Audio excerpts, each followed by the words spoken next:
अच्छा, मुझे ये बताइएगा कि ईद पे खाना आप खुद पकाते हैं, क्योंकि अक्सर मर्द हज़रात कहते हैं कि ईद पे कुकिंग कर लेते हैं। अगर कुछ चीज़ जो है मैं सही सीखना चाहता हूँ वो खाना बनाना है, बट मुझे अभी तक मौका नहीं मिला। कुछ भी नहीं बनाना आता? नहीं, अंडा बना सकता हूँ। कौन सा अंडा? फ्राई अंडा। अच्छा, ऑमलेट भी मुझे अच्छा, सनी साइड अप वाला अंडा। हाँ, मेरे ख्याल में मैं ऑमलेट भी अच्छा बना लूँगा, लेकिन बना सकता हूँ। लेकिन ज़िंदगी ने मौका नहीं दिया ऑमलेट अभी नहीं, बना नहीं सका। वैसे ये जब भी मुझे दोबारा मौका मिला मैं इसको बनाऊँगा खाने पर। अच्छा, जेल में काफ़ी मौका मिला था, लेकिन वहाँ पे वो इंग्रेडिएंट्स वगैरह ये वो ज़ाहिर है वो नहीं थे। अच्छा, वहाँ पे क्या बनाया?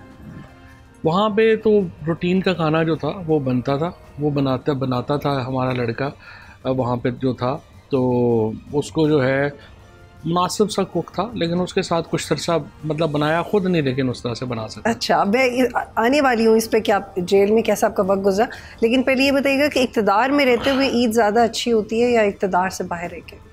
कितनी दफ़ा आए गए हैं क्योंकि पता होता है दोनों ईदें कैसी होती हैं। ठीक है। अच्छा, कौन सा सियासतदान दोस्त है जो आप हर हाल में जिससे ईद पे मिलते हैं? ईद पे एक्चुअली ना मैं ज़्यादा जो होता हूँ मैं अपने गांव में होता हूँ, तो गांव में जो पॉलिटिशियंस वगैरह सारे अपने अपने गांव में होते हैं, तो इट्स नॉट लाइक कि आप ईद के ऊपर इकट्ठे होंगे। ईद पे तो आप जो है वो अपने गांव के लोगों के साथ, कॉन्स्टिट्यूंसी के लोगों के साथ मिलते हैं। सब्सक्राइब करें और बेल दबाएं ताकि कोई खबर रह न जाए।